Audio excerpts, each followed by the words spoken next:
عليهم. أما بعد، فإن خير الكلام كلام الله سبحانه وتعالى، وخير الهدى هدى المصطفى الأمين أبي القاسم صلوات الله وسلامه عليه، وشر الأمور محدثاتها، وكل محدثة بدعة، وكل بدعة ضلالة، وكل ضلالة في النار. As we promised last week, brothers and sisters, today's topic is a continuation from what we began last week, and we're going to deal with certain huquq, certain rights that we have upon each other. And obviously the huquq of the Muslim upon the Muslim are many. We will never be able to complete all of them today. But we're going to take the authentic hadith of Abu Hurairah radiyallahu anhu that's been collected by Al-Imam Muslim rahimahullah ta'ala. حيث يقول النبي صلى الله عليه وسلم: حق المسلم على مسلم ست، إذا لقيته فسلم عليه، وإذا دعاك فأجبه، وإذا استنصحك فانصح له، وإذا عطس فحمد الله فشمته، وإذا مرض فاتبعه، أو وإذا مرض فعده، وإذا مات فاتبعه. He says, salawatullahi wa salamuhu alayhi, the right that the Muslim has upon the other Muslims, the right that we have upon each other, is six. If you meet a Muslim, you give him the salam. Assalamu alaikum wa rahmatullahi wa barakatuh. If you meet him, you give him the salam. Number two, if he invites you, you must answer the invitation. He invites you to his wedding, he invites you to his aqiqah, for his child that was born, he invites you for tea, he invites you for dinner, then you should answer that invitation. That's his haqq upon you. Number three, if he seeks your advice, you should advise him. You shouldn't refrain from giving him advice out of fear. You're not going to take the popular position or opinion with him, and thus he's upset with you. If he asks for your advice, you should willingly give him your advice. Number four, from his right, is if he sneezes and says, Alhamdulillah, you should say, you have to say, Yarhamakallah. If he sneezes and praises Allah by saying Alhamdulillah, all praises are due to Allah, you have to say to him, Yarhamakallah, may Allah have mercy upon you. Number five, if he becomes ill, he becomes sick, it is his haqq, his right, that you visit him, whether he is in the hospital, or whether he is at home, or whether he is in the next town over. If you have the ability to visit him, it is his haqq, his right upon you, his right upon us, that we take the time out to go to visit him or her. She gave birth to a new child, she's sick. It's her right that we go and we extend ourselves to her and we take care of her. If he becomes sick, we visit him. Number six, if he dies, we follow his janazah.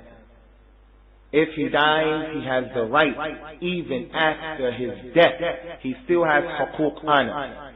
We said before we began that there are many huquq. We can't deal with all of them. The Muslim who dies has huquq upon us, and he's dead in his grave. From his huquq is that we have to wash his body. From his huquq is that we take care of his family. From his huquq, his haq, his right is that we take care of his debt. From his haquq is when we bury him, we don't walk over his grave. When we go to visit the graves and we go to bury another person, we don't walk over the grave, as he says, sallallahu alayhi wa sallam, كسر عظم المسلم ميت ككسره وهو الحي. Breaking the bone of the Muslim while he is dead is like breaking his bone while he is living. So, my big bone in my side, my hip bone, you come and you take it and you break that big bone. You know it's going to hurt. And you know the amount of pressure it's going to require to break that big bone. Breaking his bone while he's dead is like breaking his bone while he's living. He has huquq while he's dead. So what about while he's living? So this hadith of the Prophet sallallahu alaihi wasallam shows that we have rights upon each other, and we're living in a day and age, a time in which the fiqh that the Muslim has about the religion is minimum. It is non-existent in some circumstances. We don't even know what's the haqq of the brother upon us, what's the haqq of the sister upon us. So we're not too keen on trying to zoom through this. We want to place emphasis on these issues so that we can bring back to life a lot of these aspects of our religion that have died, the huquq of the Muslim upon his Muslim brother. And as I mentioned already, these 6 are mentioned because, number 1, is something that is common. Why did he only mention these 6, sallallahu alaihi wasallam? Because these 6, they are what is common. We are seeing this on a daily basis. Number 2, because of the seriousness of these 6 things. Giving salam, answering the invitation. The man sneezes and we make dua for him that Allah Azza wa Jalla has mercy upon him. He's sick, he dies. The severity and the seriousness of the issue. But there are many. And another very important point, Ikhwani, is every time the individual is close to you or he has a special relationship to you, his haquq are a'zam and ashad. Your father's rights are greater than other people's rights. Your mother's rights, whether she is a Muslim or a Kafir, are greater than the other people's rights. The rights of your wife are greater than the rights of other people. He says, sallallahu alayhi wa ala alihi wa sallam, haqqul mar'ati ala zawjiha an yut'imaha mimma ta'ama wa an yaksiha mimma iktasaha wa an la yadruba fil wajh wa la yuqabbih wa la yahjur illa fil bayt. From the right that the wife has upon her husband, more than what we mentioned in the 6th hadith, the hadith that mentioned 6. From the right that the Muslim woman has on her husband is, he feeds her from what he eats. The man, he knows this hadith, but he's having marital problems, and they're not getting along. So he knows that he has to feed her. So what he does is, he goes and buys a can of tuna fish for her and gives her 2 eggs, and he goes out and eats at the lavish restaurant. He says, I gave her tuna fish, I gave her a hot. La. He feeds her from what he eats. If he's eating tuna fish and eggs, okay. He's forced to eat that, then he feeds her based upon what he can afford. But now he goes to the lavish restaurant and he gives her tuna fish and eggs and says, oh, I gave her a hot. Give her chapati and some ghee and some dal. That's it. But he eats from the best things, mutton and all of those kind of things. So, from her rights is, he feeds her from what he eats. And he clothes her from what he wears. He has 25 thobes, beautiful thobes. Like, you know, the ones almost, they look silky, they're very nice. And she has 2 jilbabs that shrink every time she washes them. And he says, it's zuhud. But he has 25 thobes. No, he clothes her from what he wears. And he does not strike her in the face. Nor does he speak abusively to her, talking bad about her. You're black, you're short, you're overweight. He doesn't do that. And when he boycotts her, he separates himself from her. He only does so in the home. He doesn't spend days outside of the home boycotting her. So those are rights that Allah's Prophet sallallahu alaihi wasallam didn't mention in the first hadith, which goes to show The rights that people have over each other are many, more than 6. And every time a person is close to you, he has a special relationship to you, his haqq is a'zam and ashad, is more severe and more serious. Your son, your daughter, your grandfather, the scholar has rights over us. From those who have rights upon us is what the Prophet says, sallallahu alaihi wasallam, ansar akhaka zaliman aw madluma, help your brother. From his right is that you should assist him, whether he is the oppressor or the oppressed. They say, Ya Rasulullah, we know if he is oppressed, we know that we have to help him, but what if he is the oppressor? How do we help him? He says, stop him from doing the oppression, which brings us to a group of people who deserve our help. And very seldom do we even think about them to even give dua. And those are the du'afa from the Muslims who are being oppressed around the world. One of the reasons that jihad has been legislated in the deen of Allah Azza wa Jal, this is not just some kalam. This is for my wife and your wife, your sister and your aunt, to know that we have to raise our children to understand that jihad is from this religion, the proper jihad that we don't apologize for. Some of the scholars said that jihad was the 6th pillar of al-Islam. Even though there are only 5 pillars, they said that because of the seriousness of it. So those people are oppressed. We help them.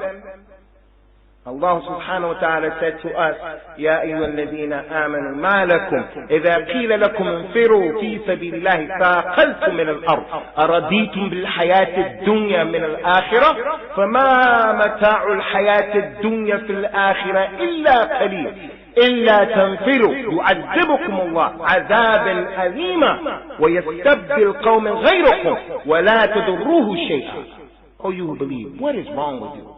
When the call of jihad is made to you to go out in the earth to make the jihad, you hang on to the earth. Are you pleased with the dunya over the akhirah? And verily, the dunya in comparison to the akhirah is nothing but allurement, and it is a little benefit. If you don't go out and help those people, if you don't go out and defend this deen, Allah will give you a grievous punishment, and He will change you with another group of people, and you will never hurt Allah anything. You won't hurt His religion, you won't hurt Him, you won't hurt the salihin from this deen. So the Muslims have huquq, but we're dealing with the 6 huquq that are mentioned in this hadith today.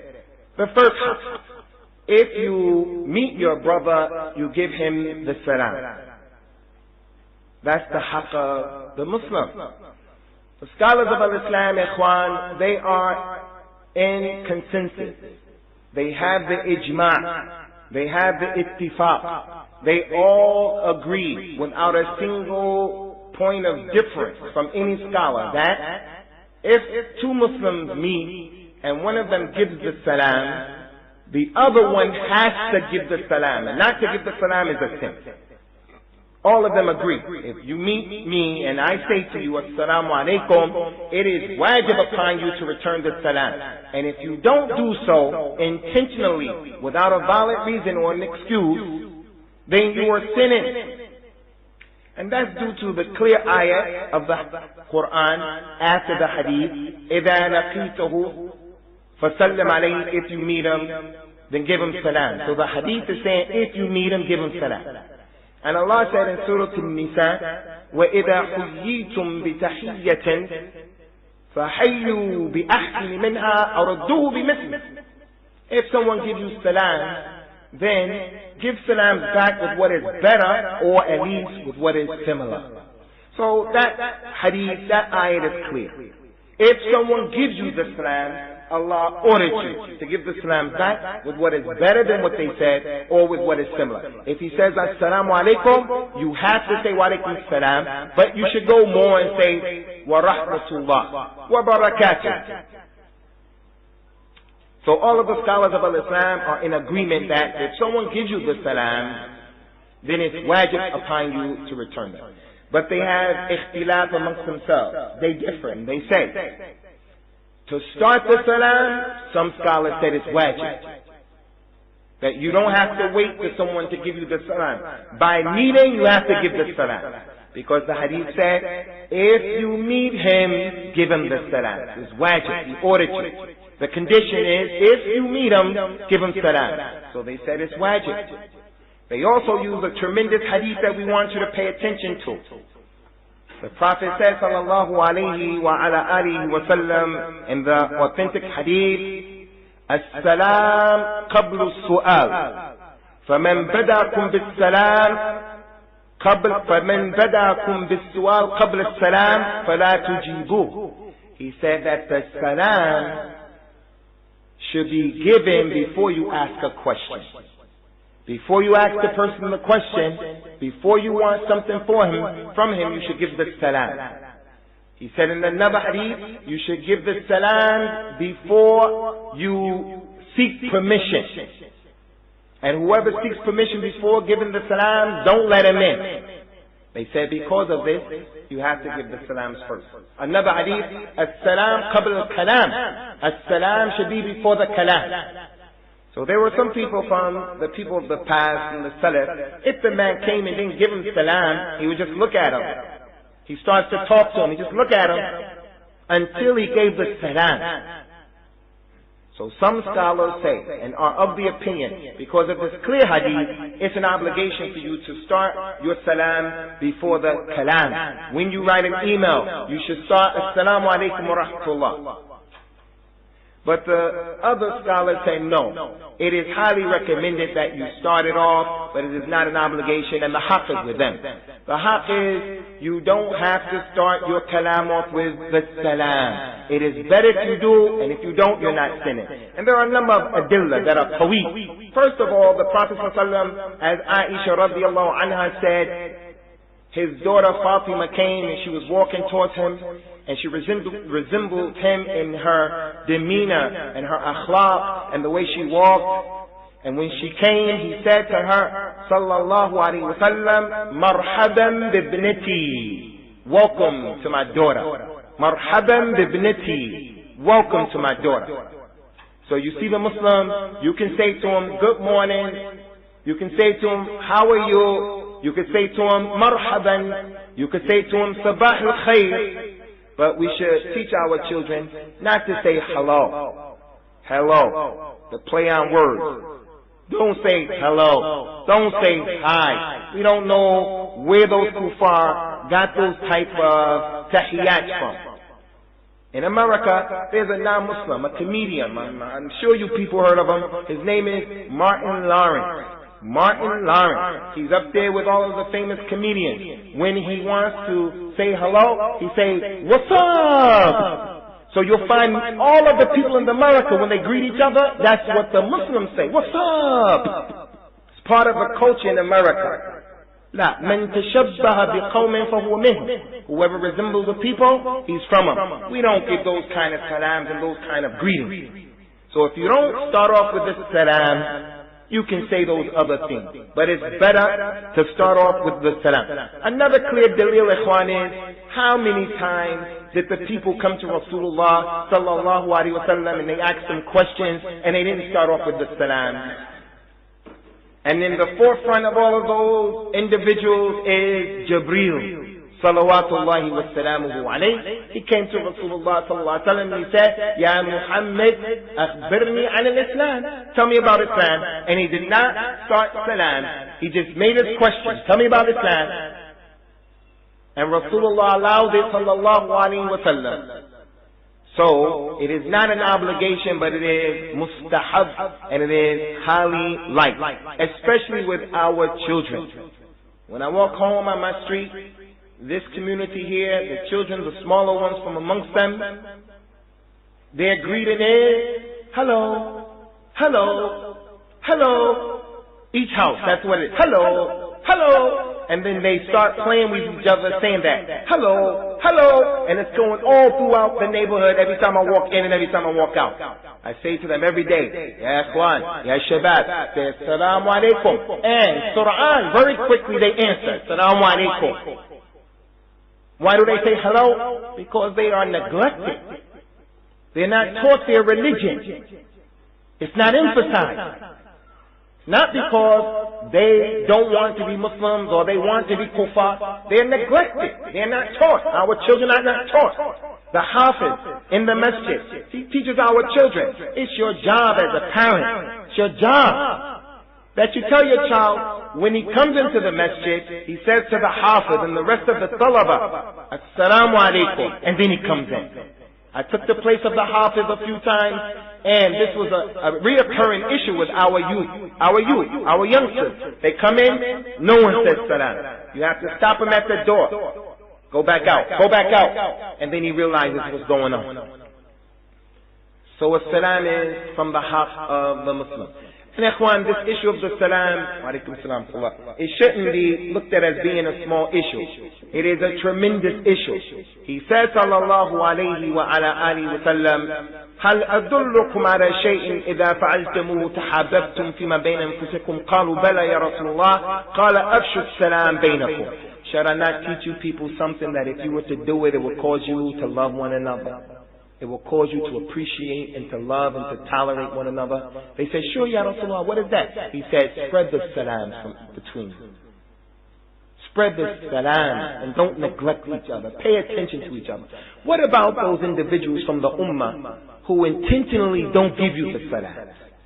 They don't give you a salam because you're Wahhabi. They don't give you salams because you live on the east side of the town. They don't give you salams because your football team defeated their football team. They don't give you the salams because they are mutakabbir. What about those individuals? It happened with one of the companions. Ubadah ibn Usamah radiyallahu anhu gave a man salam. He didn't give the salams and he got upset. Abu Dharr radiyallahu anhu, as Al-Imam Bukhari narrates this hadith in his book Al-Adab al-Mufrad, he said, what's the matter? He said, I gave the man salam and he didn't give me back. He didn't give the salam back to me. Abu Dharr radiyallahu anhu said to him, لَقَدْ رَدَّ عَلَيْكَ مَنْ هُوَ خَيْرُ مِنْهُ مَلَكٌ عَنْ يَمِينِهِ. He said, one who was better than him has returned the salam. And that was the angel who was on his right side. So when you say to the individual, Assalamu alaikum, don't focus on him alone. You have malaika with him. And you're practicing your deen. Ya ayyuhalladhina amanu alaykum anfusakum. La yudurrukum man dhalla idha ihtadaytum. Oh, you believe. You're responsible for your own self. It doesn't hurt you, those who go astray, if you are guided aright. You do what you're supposed to do. Allah told you to give the salam, you give the salam. Whether he gives it back or not, that's his business. The malaika who are with him, they return the salam. So there's a lot of fiqh with the salams. We don't have the time to go through all of that. Maybe in the question and answer time, those issues will come up. Can a man give salams to a woman in the street? Who should give the salams first? Can you not give the salams for a particular reason? So the one who is riding gives salam to the one who is walking. The one who is walking gives salam to the one who is standing. The one who is standing gives salam to the one who is sitting. Those who are many, the multitude, they give salam to those who are in the minority. The young one gives salam to the older. The salam should be given to those people you know and those people who you don't know. From the signs of the hour is that people will only give salam to the people who they know. From the etiquette of the salam, when you come into the place, you should give the salam.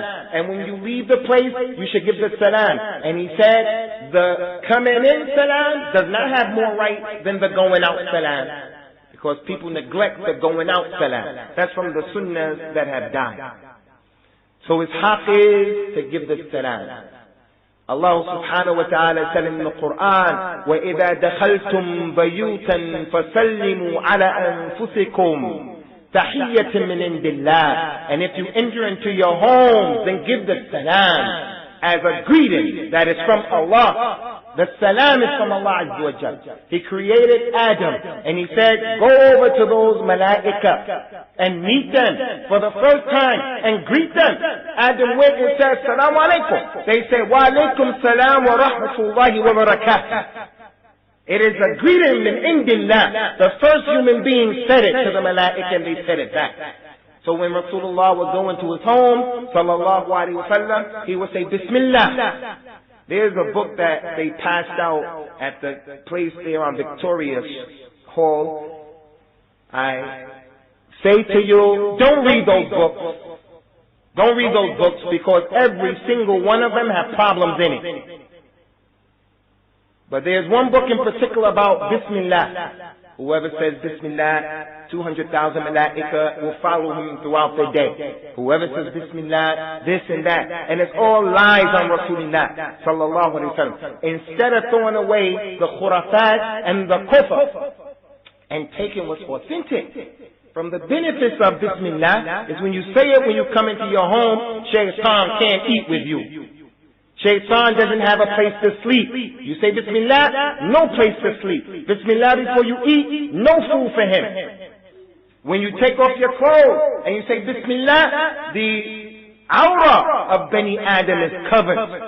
When he goes into the bathroom, he says Bismillah, his aura is covered. And the jinn don't have the ability to break the sitr of Allah, the hijab of Allah, just from saying Bismillah.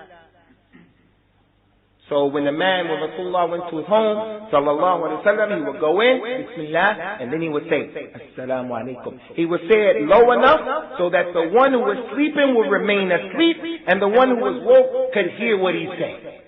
Practicing this hadith, this ayah of the Qur'an. If you enter into your home, give salams on yourself, on your babies and your wife and all of the people in your home, your mother, your relatives. Tahiyyatan min indillah. The greeting that is from Allah Azza wa Jalla. So the salam, ikhwan, it has a lot of ahkam connected to it. The second haq is, if he invites you, you should answer the invitation. If the Muslim goes out of his way to invite you, you should answer the invitation. And this is from his haq. But it is not an obligation, especially if you have other pressing engagement, or it is humanly impossible for you to answer the invitation. He invites you at a time that you're working. Islam doesn't tell you that you have to take off that day and then come to eat some curry in a hurry so you can hurry up and get back to the work just to practice hadith. La. Remember this point, ikhwan, about our deen. This principle about our deen. Every man sitting here, remember this, because we're not strong students.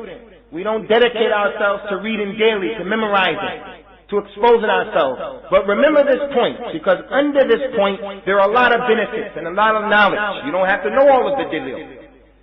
One of the main reasons that Islam came to the people, one of the main reasons is to push away that which will harm you and to pull that which will benefit you.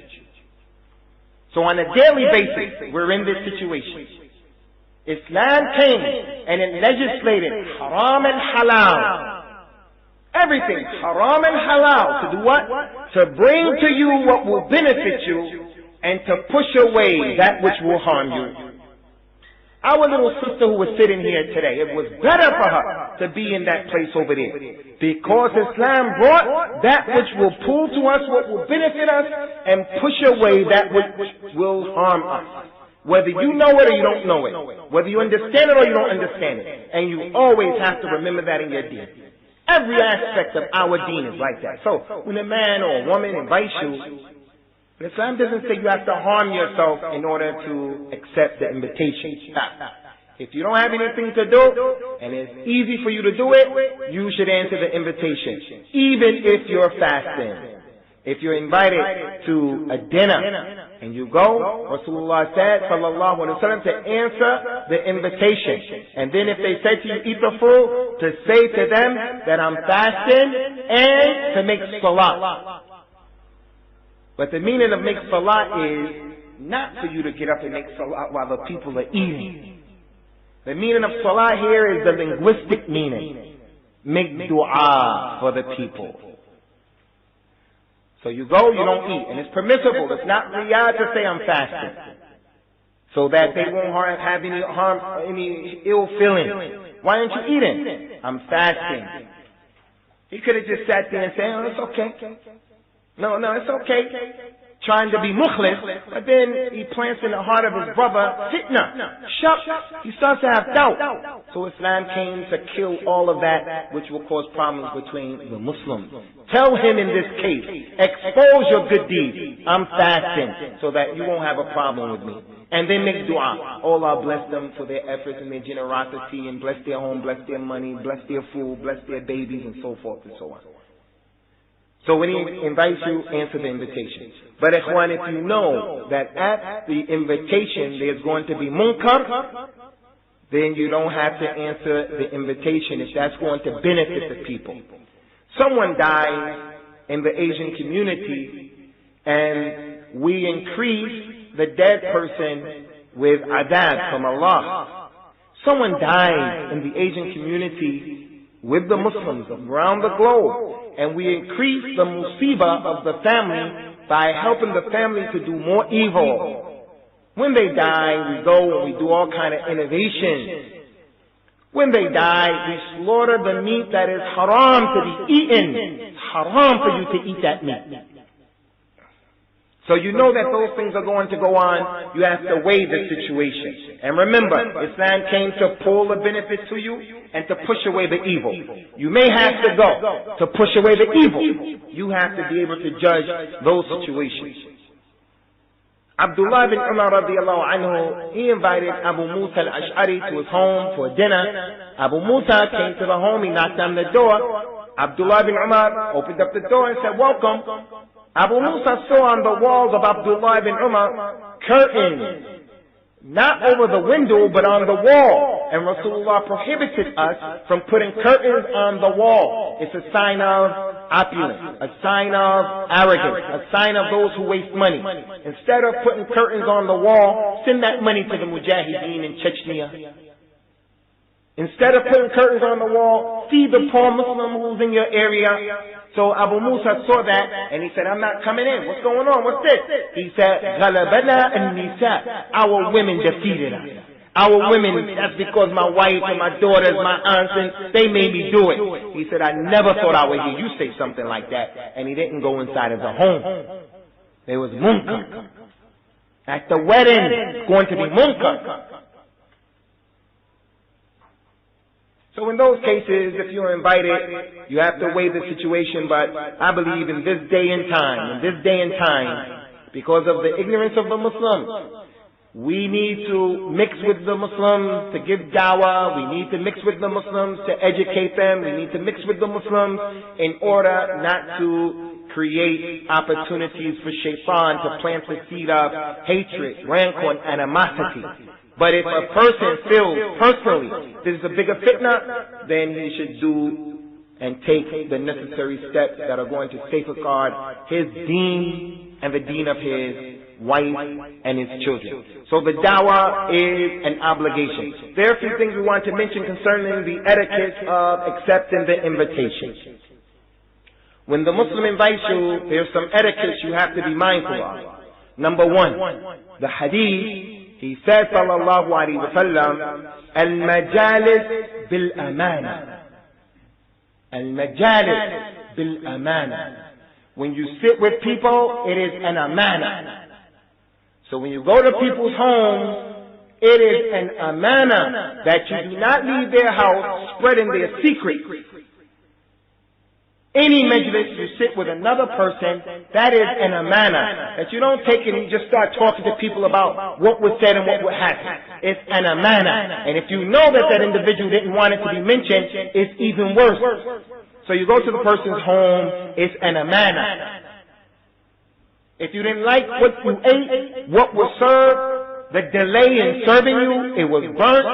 He had an argument with his father, his brother, his wife in front of you. That is an amana. Don't go out and spread the secrets of the Muslim.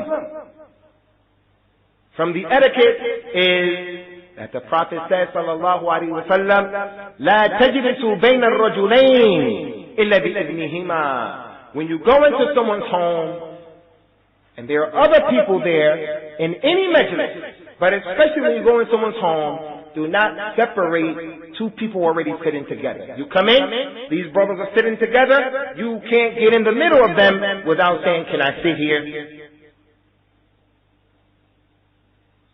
Can I sit there?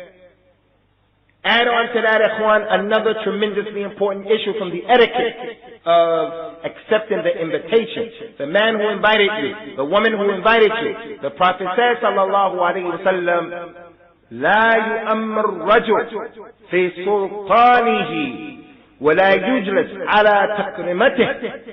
A man should not be led in salah in his home, in his sultan. And you should not sit on his throne.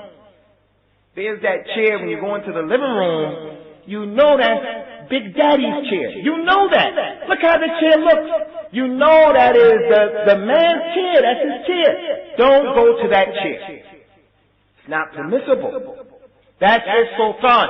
Everyone here has a sultan. Even the person who's a child, his room is his sultan. His other brothers should not go through his drawers, checking his stuff.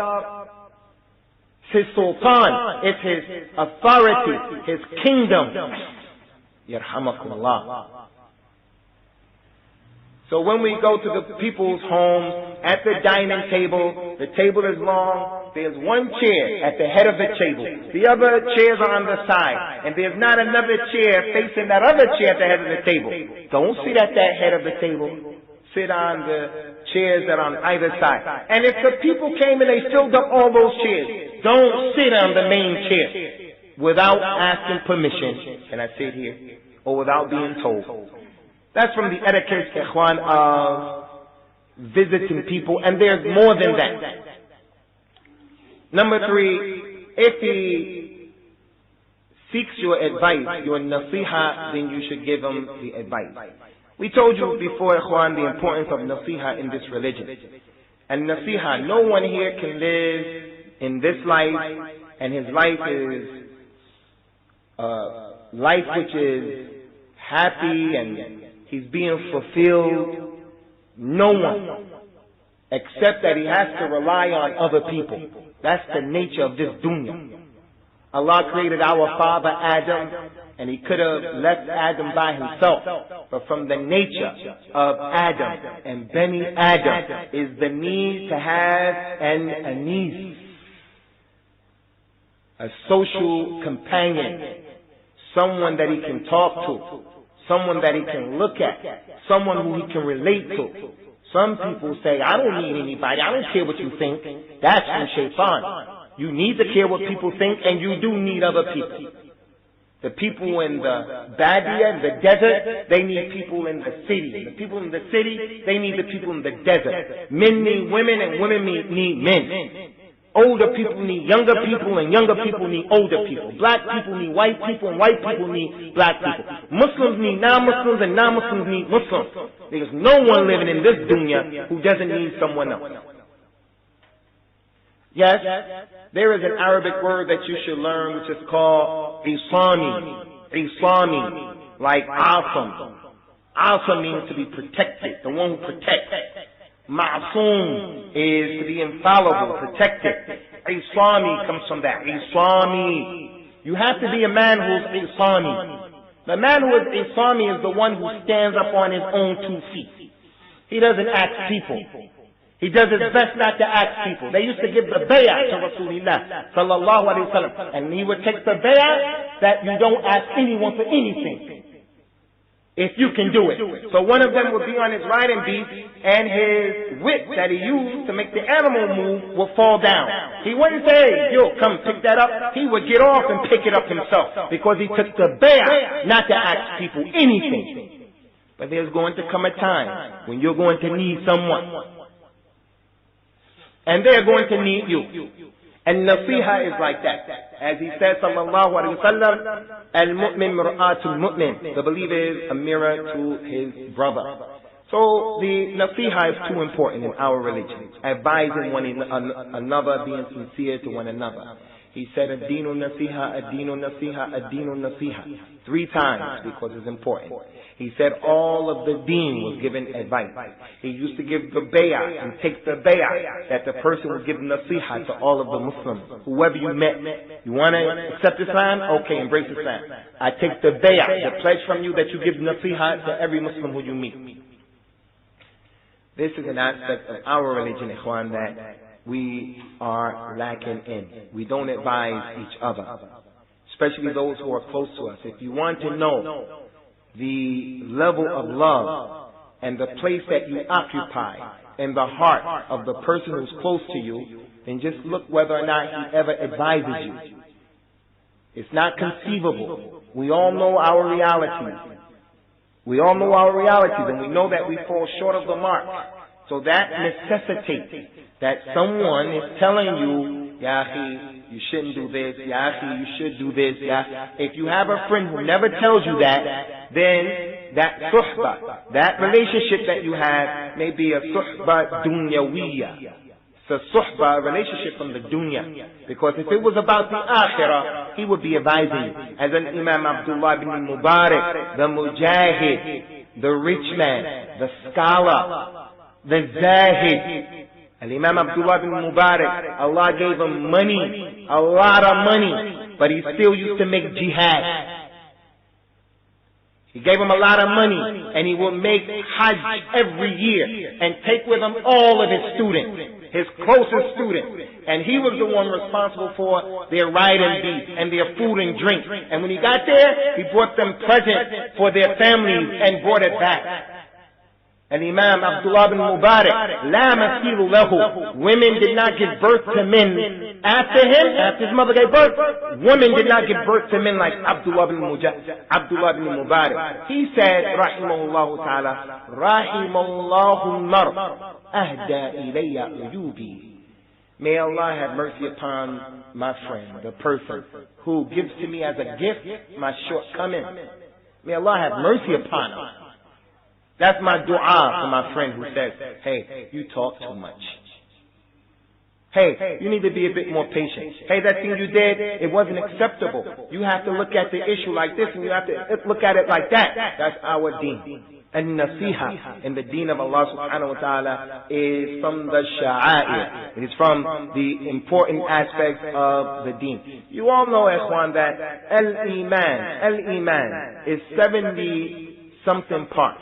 The highest branch of al-iman is saying la ilaha illallah, believing it, practicing it, calling to it, fighting for it, spreading it, defending it. La ilaha illallah is the highest branch. At-tawheed, kalimat at-tawheed, al-aqidah sahiha.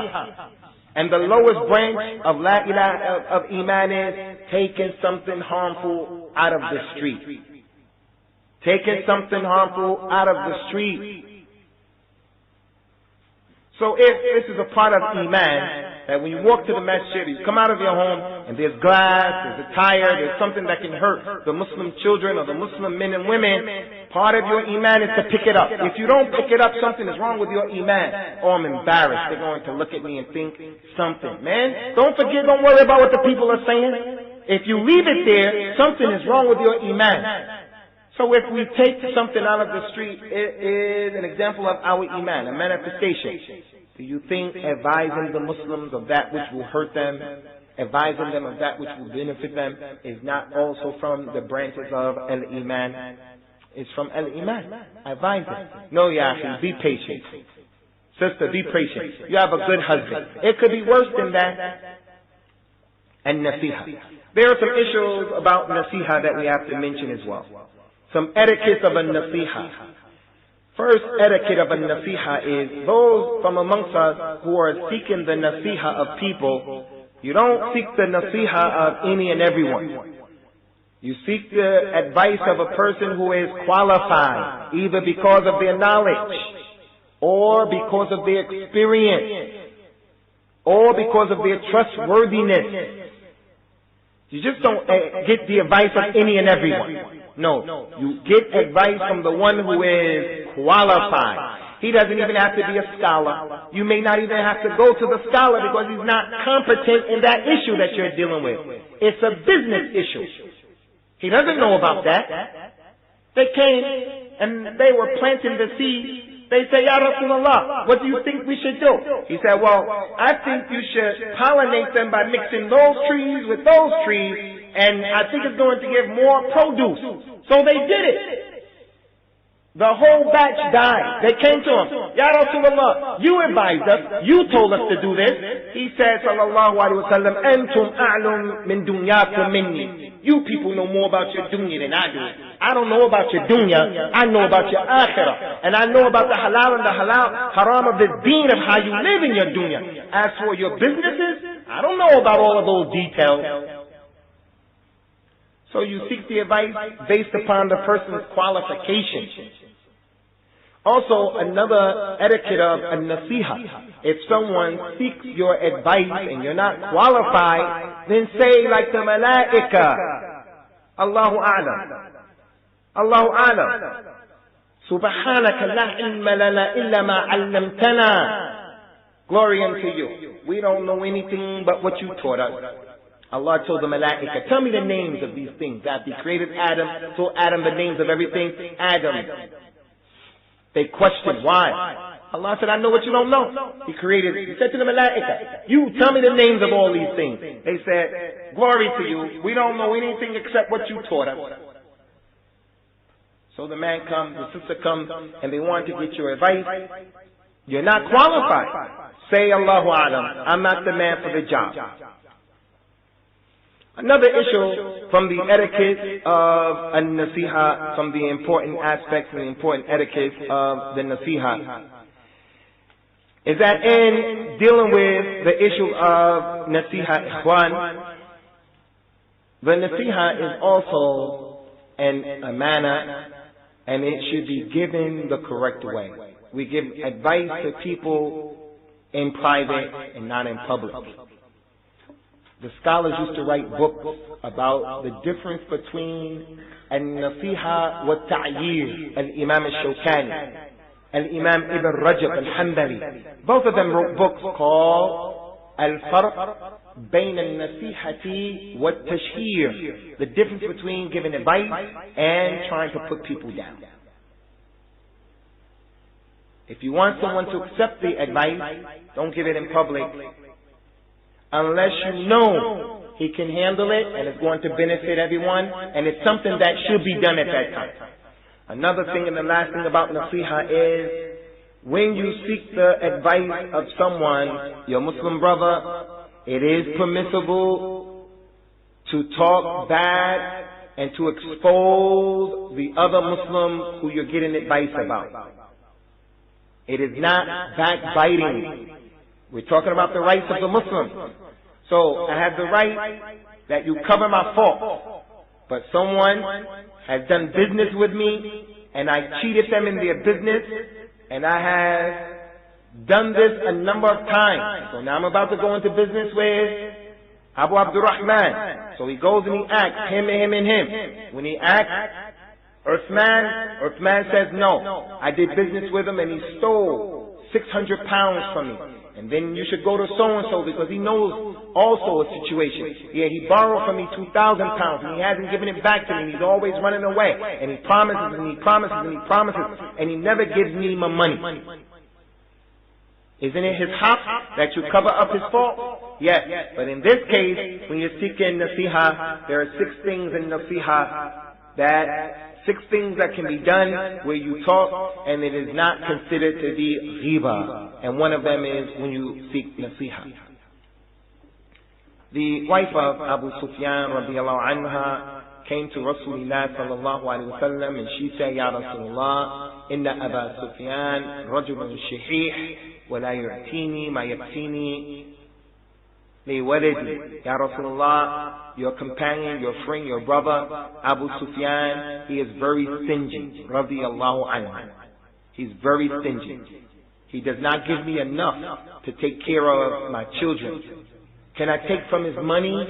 Rasulullah said, sallallahu alayhi wa sallam, khudi min malihi ma yakfiki wa waladik bil ma'ruf. Rasulullah said, take from his money what is enough for you and your child with what is acceptable. Don't go overboard. So the man, he has money, he saves his money, and he saves the money. Every week he gets paid. Every 2 weeks he gets paid. Every month he gets paid. His wife knows that he gets paid. You know, the 2 jilbab wife. She has 2 jilbab. She knows that the man is making money. He has tens of thousands of dollars saved up. He has 9,000 pounds saved up. And she still has 2 jilbab, old pair of shoes, sandals at that, you know, the flip-flops, the ship. That's what she's wearing. And she can barely make ends meet, and he has all of that money. Can I take his money? She comes and she asks, can I take some of the money? Rasulullah said, you can take some of the money with what is ma'roof. Don't go overboard. So she mentioned what was not a good thing about her husband, radiyallahu anhuma. And this happened with the companions a lot. The last point concerning the nasiha, ikhwan, and the importance of nasiha is that in al-Islam, everyone here, without an exception, inshallah, even including the sisters and the children, not to put them down, but usually they're not studying housework. When they were growing up, the father and the mother didn't pay attention to sending them to the tahfidh of Qur'an. So it's not to put them down. But even the women and the children, everyone memorized وَالْعَصْرِ إِنَّ الْإِنسَانَ لَفِي خُسْرٍ إِلَّا الَّذِينَ آمَنُوا وَعَمِلُوا الصَّالِحَاتِ وَتَوَاصَوْا بِالْحَقِّ وَتَوَاصَوْا بِالصَّبْرِ. Allah swore by the Asr time, all of mankind in a state of loss, except those who believe and do righteous deeds, and they give nasiha. They mutually advise each other to be on the haqq, and they mutually advise each other to be patient. Small surah of the Qur'an, everyone memorized. In that surah is the importance of an-nasiha. That we memorized it, but we don't practice. Everyone memorized it. That's an ayah from the ayat of Allah. It's a surah that is important. Everyone is in a state of loss because they don't give nasiha. Everyone is in a state of loss except the ones who have iman and they do righteous deeds and they advise each other upon the haqq. Don't worship Rasulullah. Make the salah. Do this, do that. Don't do that. Stay true to your word. Be patient. Someone dies in the family. Be patient. Don't say anything that's going to incur the anger of Allah. They mutually advise each other on the haqq, and they advise each other to be patient. And to add on to the importance, Allah revealed another surah that mentions similar issues. In Surah Al-Balad, ثُمَّ كَانَ مِنَ الَّذِينَ آمَنُوا وَتَوَاصَوْا بِالْمَرْحَمَةِ ثُمَّ كَانَ مِنَ الَّذِينَ آمَنُوا وَتَوَاصَوْا بِالصَّبْرِ وَتَوَاصَوْا بِالْمَرْحَمَةِ أُولَٰئِكَ أَصْحَابُ الْمَيْمَنَةِ. And then those people who believe. Those who believe and they advise each other to be patient and they advise each other with rahmah. They had advice going on between them. So a nasiha is from the deen. As a matter of fact, the deen is advice, and a nasiha, ikhwan, it means al-ikhlas. So we're going to stop here with those three huquq from the huquq that we have with one another. And if you have any questions, comments, inshallah, ask them now. If you don't ask questions now, ikhwani, then please don't stop me after the class with your questions. I find this an amazing phenomenon. It's not that I mind talking to you, no. But we give you an opportunity to ask the question, and then 7, 8, 9 people are lining up to ask me questions about the class, and they're not sensitive issues. So now is the time to open up the door for discussion, and inshallah, the group will get the benefit of your questions. So if you brothers or sisters have any questions concerning today's dars, تفضل. هل عندكم شيء؟ نعم أخونا شكيل.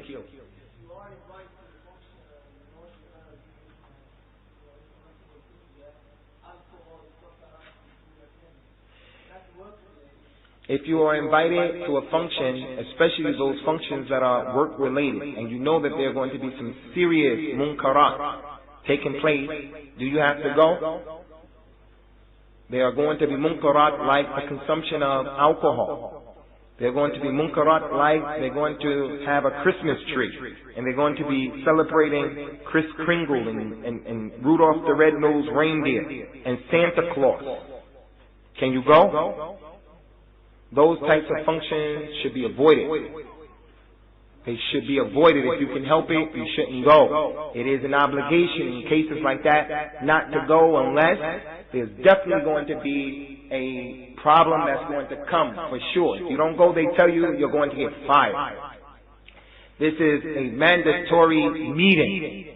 It's a dinner meeting, and you have to be there because you're in charge of this particular portfolio, and it's going to be at a restaurant, and the people, the clients are going to drink khamr, and you must be there. You have to do your best to try to get out of it. Hey, I want to invite them to my home. Let them have some of our cultural food. Do it like that. Make some effort. They're not cooperating with you. No. We're going to pay the money at an expensive restaurant. So something like that. You go and you hate it in your heart. If you can do that. You hate it in your heart. Wallahu a'la wa a'la. Naam akhi Aziz Abdul Azim. Alaikum salam.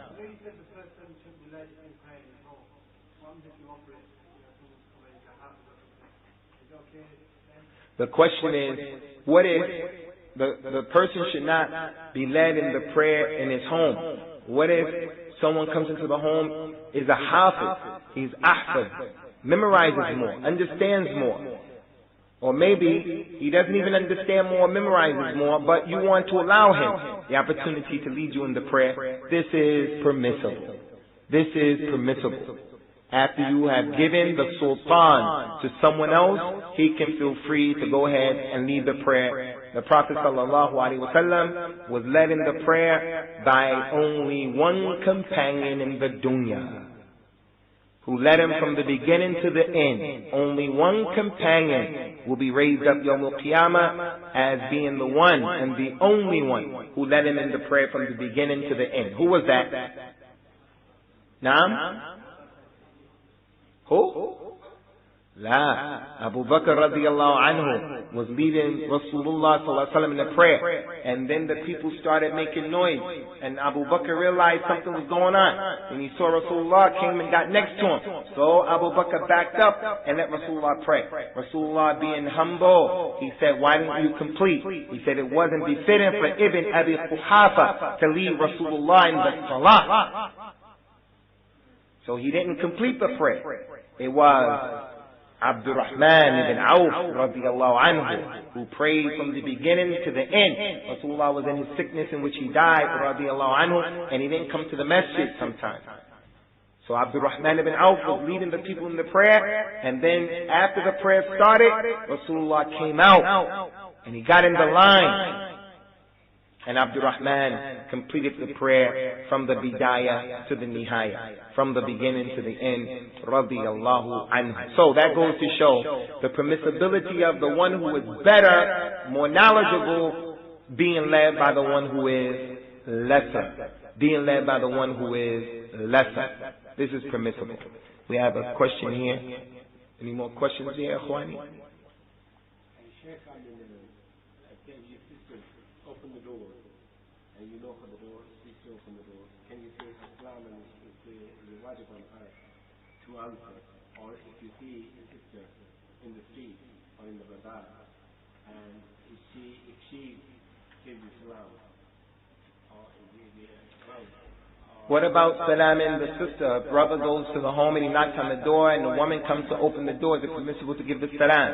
Naam. That is from the etiquette of Islam, because you're telling her right off the bat, right out the door, there's peace between you and me. I don't want any evil for you. So I say to you, Assalamu alaikum. That's what should be said. And she should respond back. As it relates to seeing the women on the street, seeing the women on the bus, Muslim girl, can we or should we give the salam? If you left the salam, fala ba'as. There's nothing wrong. If you left the salam, no problem. But if you gave the salam because you know there's not going to be fitna, then it's permissible to give the salam. She's an elder woman. She gets on the bus, and there are some knuckleheads on the bus.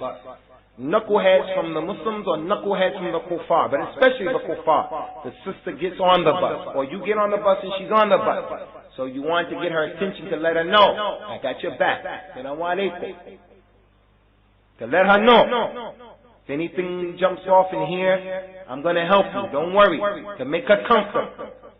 But if there's going to be a fitna, and you feel there's a fitna, if the man gives the salam, she feels there's going to be a fitna, she doesn't have to give the salams back. She doesn't have to give the salams back.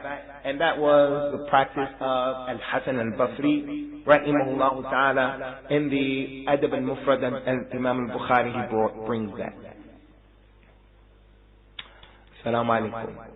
What is the meaning, what is the manner in which you should give your sisters in Islam nasiha? Is there a process to adhere to? For an example, in person, by telephone, by letter.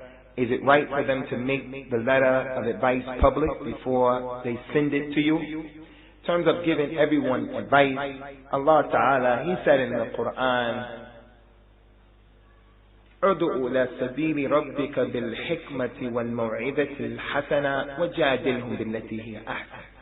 Call to the way of your Lord with hikmah and with a good exhortation, and argue in the way that is best.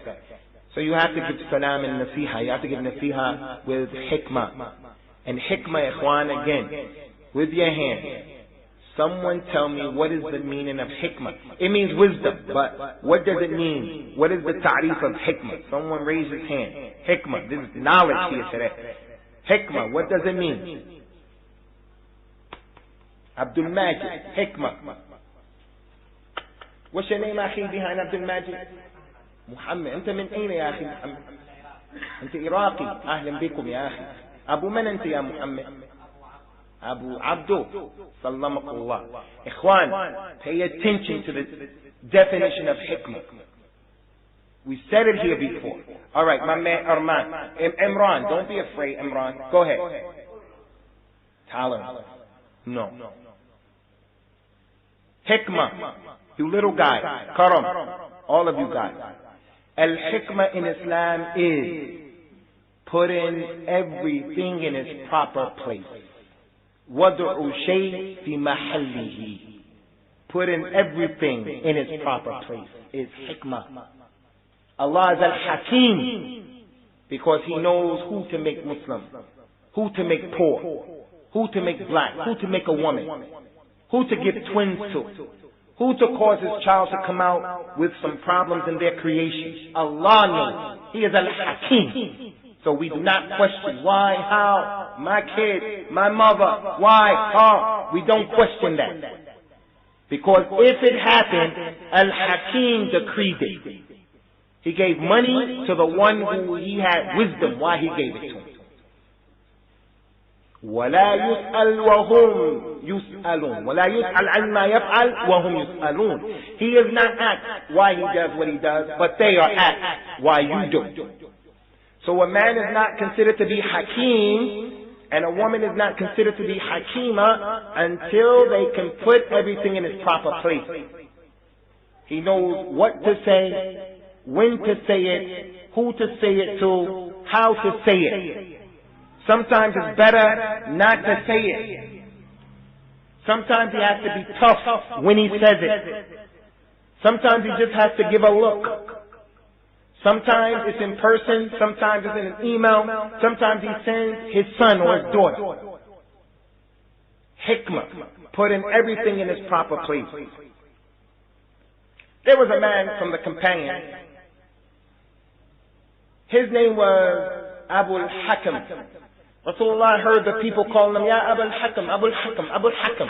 Rasulullah said, why do they call you Abu al-Hakam? He said, because anytime the people have a dispute, they bring me in to be an arbitrator, and I judge, and everyone, all sides, are pleased with my arbitration. Rasulullah said, sallallahu alaihi wasallam, Inna Allah al-Hakam. Allah is al-Hakam. Do you have any sons? He said, yes. He said, what's their name? He says, Shuraih, Abdullah, and Muslim. He said, which one is the oldest? He said, Shuraih. He said, Idhan anta Abu Shuraih. He said, you are Abu Shuraih. Your kunya should be after your oldest son. So Rasulullah didn't like that Abu al-Hakam. So al-Hakim and hikmah is putting everything in its proper place. So, ikhwan, it is not hikmah for the Muslim to be in this environment today, and he's going around talking the kalam that's going to get him arrested and get everyone else, innocent people, arrested. It's not from hikmah, the way these people go about making their so-called jihad. Usamah bin Laden and those people. This is not hikmah. Those people are juhal. They're from the ignorant people. Because now when you want to travel and when I want to travel, they're going to arrest you and they're going to arrest me, and you don't have anything to do with that nonsense. They're going to put your mother in the jail. Your mother and my mother. Where's the hikmah of that? Hikmah is putting everything in the... It is not hikmah for Allah Azza wa Jal to give you money. You have money. And then you walk around like a ragabah, a vagabond, a bum. You have holes in your shoes, and you believe that's zuhud. No. Allah loves to see the ni'mah that He bestowed upon you. He loves to see it. You have the money to get it. Allah loves for you to show your ni'mah, as long as you're not arrogant with it, as long as you do the right thing with it. There's nothing wrong with that. It's not hikmah to make haram, eating this food and that food, when Allah has made it halal for you. قُلْ مَنْ حَرَّمَ زِينَةَ اللَّهِ الَّتِي أَخْرَجَ لِعِبَادِهِ وَالطَّيِّبَاتِ مِنَ الرِّزْقِ قُلْ هِيَ لِلَّذِينَ آمَنُوا فِي الْحَيَاةِ الدُّنْيَا خَالِصَةً يَوْمَ الْقِيَامَةِ كَذَلِكَ نُفَصِّلُ الْآيَاتِ لِقَوْمٍ يَعْلَمُونَ. Say to them, Muhammad, who will make haram the good things that Allah has made halal? The good things. Tell them it's for the believers in this life, and it's exclusively for them in the hereafter. How are you going to make this halal and it's haram, or haram and it's halal? Not from the hikmah. One of you go and you buy your child some nice toys. You buy your little son one of those cars that runs by the motor and it goes down the street. And then you put it in the closet and you say, don't touch it. And you buy your daughter nice dolls, nice dresses, and you say, don't wear it, don't touch it. And then your relative comes and he sees a closet full of new toys and new clothes that are just being there. They're collecting year after year. What is it? Well, I brought them for my child, but I don't let him use it. They're going to say, anta jahil. Not only, you're a zalim. So hikmah is you determining and deciding what is the best way of giving advice. It may be sending an email, it may be writing a letter, it may be going in person. Are boys allowed to wear sleeveless tops? They have been told off by older people in the mosque. Sleeveless tops are not haram unless they are the vest or the t-shirts, the undershirts like this. You shouldn't come and pray with those. Haram.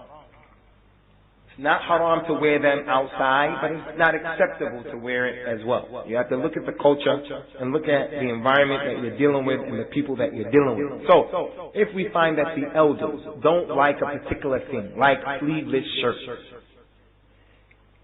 in the religion, wearing sleeveless shirts becomes disliked because it's not acceptable in the society. That's number one. Number two, the Prophet said, sallallahu alaihi wasallam, inna Allah ahaqqu an yutazayyana lahu. Allah has more right that you beautify yourself for Him. If one of us were going to go to get a job, or we were going to go to a place where people were, and we wanted to make a positive impression, there's a certain way and a certain manner in which we're going to dress and we're going to behave. Allah has more right that you dress properly, that you beautify yourself. So if you're going to dress correctly for the job interview, or you're going to dress correctly in the school, then the Muslims, they have more right. The masjid has more right. So we support and we get behind the elders in that issue because the haqq is with them in that particular issue. Sleeveless shirts are not from al-Islam. A man can't say salam to a woman and vice versa. Is that true? On the phone or at the door.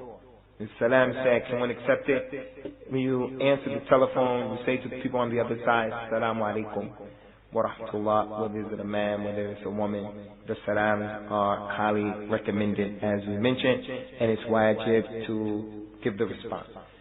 نعم أحمد. عليكم السلام ورحمة الله وبركاته ومغفرته.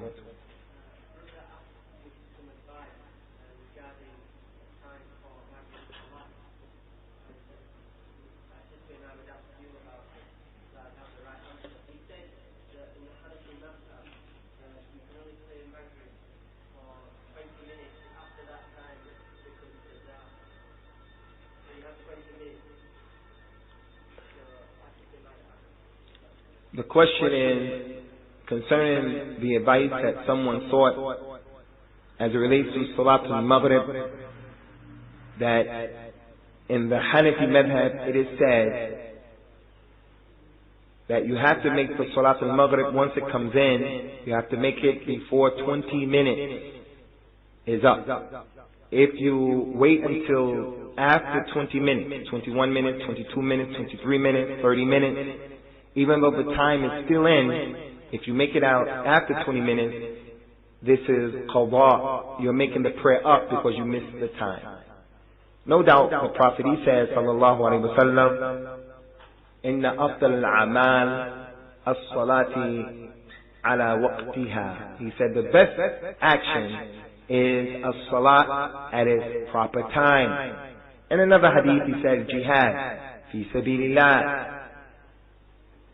So from the best deed is to make the salat at its proper time. And the salat at its proper time was explained to us in the hadith in which Jibreel salawatullah wa salamuhu alayhi came to Rasulullah 2 days consecutively sallallahu alayhi wa sallam. And the first day he came at the beginning of Fajr, and the beginning of Dhuhr, and the beginning of Asr, and the beginning of Maghrib, and at the beginning of Al-Isha. And then the next day he came at the end of Al-Fajr, before it went out. At the end of Dhuhr, before it went out. At the end of Al-Asr and Maghrib and Isha, before they went out. And at the second day, after praying Salat al-Isha, Jibreel said to Rasulullah sallallahu alayhi wa sallam, هذه أوقات صلاة أمتكم من صلى فيها فقد أصاب. He said, this is the time of the prayer for your ummah. Whoever prays at this time, he has done the right thing. Whoever prays between that first day and the end of the second day, he has done the right thing. But the best thing is to pray the prayer early and not to delay the prayer unnecessarily. Another point to show you the batil, this statement is batil, that the people say if you wait 20 minutes, it's batil. A clear proof that it's batil is, where did they get the number 20 minutes from? Did Rasulullah and his companions sit and say 1 second, 2 second, 3 second, 4 second, and then when they got to 60, someone said 1 minute, 1 second, 2 second, 3 second, 2 minutes, and did they do that? Even the people of the time of Al-Imam Al-Nu'man, Abu Hanifa, rahimahullah ta'ala, even during that time, did he sit on the minbar and then he had his students say, okay, when I get to 60, you raise your hand 1 minute, and then 2 minutes, when he gets to 60 seconds, 120, 180, they say, until they reach 20 minutes, and then he said, okay, at this time, it's qada, after this, it's 20 minutes. Where did they get that kalam? Kayfa yahkumun? Where do the people, how do they think? The number 20 minutes, where does it come from? It comes from someone. And we don't even know if that's from the madhab. We don't even know. But just for the sake of argument. The last thing concerning the issue of the salat. No one should understand from that you are encouraged to make the salat at the end of the time. To make the prayer at the end of the time intentionally without having a good reason is the salat of the munafiqeen. The salat of the munafiq. He's the one who comes and he waits until the very end and then he prays very, very quickly to get the prayer out of the way just for the sake of doing it. When the salat came in, he wasn't doing anything. He was just sitting there. He waits and he watches Manchester United and he watches them play Liverpool, and then it's the first half and he says, I'll make it at the second half, halftime. Halftime is Salat al-Asr, there's only 3 minutes between that time, that second half starts. He says, that's what I'm going to make. That's the Salat of the Munafiqeen, and you're sinning. that salat is disliked. Inna salata kanat al-mu'minina kitaba mawquta. The salat has been prescribed on the believers at prescribed time. You make it from this time to that time. You drive a taxi. The sister is cooking. He's a professional. He's working. Allah Azza wa Jal has given him the window of opportunity to do all of that time according to his schedule, what is easy for him. But if he's not doing anything, he should make it quickly. But if he's forced to make the Maghrib 20 minutes after and the time is still in, there's nothing upon him. There's nothing upon him. Yeah, Lisa, I just wish the people would, even if we wanted to be Hanafi in this masjid, wallahi, if we could get a sheikh who's Hanafi, or we can agree amongst ourselves. We're going to learn the Hanafi madhab, but we're really going to learn it from the book. And when the haq comes, we're going to embrace it, whether it's with the madhab or not. Wallahi, I'll say marhaban bihad. I'll say, let's do it. The problem is, I'm Hanafi, I'm Maliki, I'm this, I'm that, and we don't know what we're doing or why we're doing it. A good friend of mine, Ikhwani, told me he used to not pray because the prayer was too difficult for him. He was told to pray Salat al-Isha. He has to pray 17 prayers, 13 prayers, 21 prayers. That's what they teach us. You have to pray 2 rak'ahs before the wajib, then 2 more, and then the 4 wajib, and then 2 after that, and then 2 after that, and then 2 after that, and then the witr. A brother embraced the religion. Another brother embraced the religion. He came to the masjid to pray with the people, Asian community. Okay, it's Isha. Before we do the wajib prayer, pray 2. He does the 2. Pray 2 more. He does the 2. Then they do the 4. He prays with the Jamaat. After that, the man looks at him. 2 more. He gets up and looks at him. 2 more. You start to wonder, what's going on? He prays 2 more. They say, pray 1 more. He prays 1 more. And he's saying while he's in salat, if they make me pray 1 more time, I'm not coming to the masjid again. And we push the people away from the deen. We push the people away from the deen with this military, turn right, turn left. Where does that come from, Ikhwan? The deen is easy. The deen of Allah Azza wa Jal is rahmah, is easy. So we're going to stop right here, Ikhwan, inshallah. We ask Allah. The last question is Abu Abdul Rahman from Kharizm.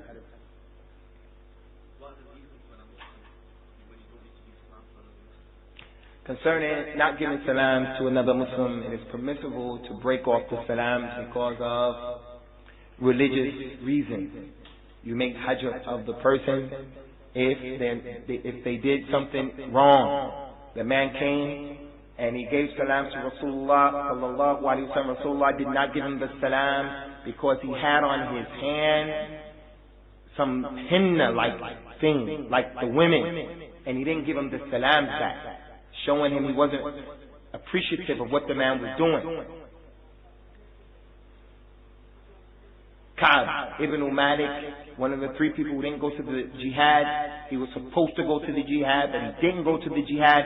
When Rasulullah returned from the jihad, in which he put his life on the line because he was the Imam of the Mujahideen, the first of the Mujahideen, and Allah said in the Qur'an, لَقَدْ كَانَ لَكُمْ فِي رَسُولِ اللَّهِ أُسْوَةٌ حَسَنَةٌ. You have a good example in Rasulullah in everything. He was a mujahid. People were afraid. This issue of jihad, to talk about it, something is wrong with you. You're jihadi. You're something wrong with you. He came back from the jihad. He saw Ka'b ibn Malik. Ka'b ibn Malik used to come to the masjid, and they were boycotting him. He said, I would say assalamu alaikum, and I didn't know if Rasulullah returned the salams or not.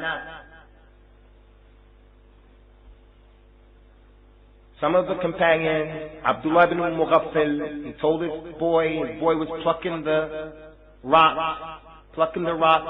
He said, Rasulullah said, don't pluck rocks like that, because they don't hurt the enemy. You can't use this skill in jihad, plucking rocks at the enemy.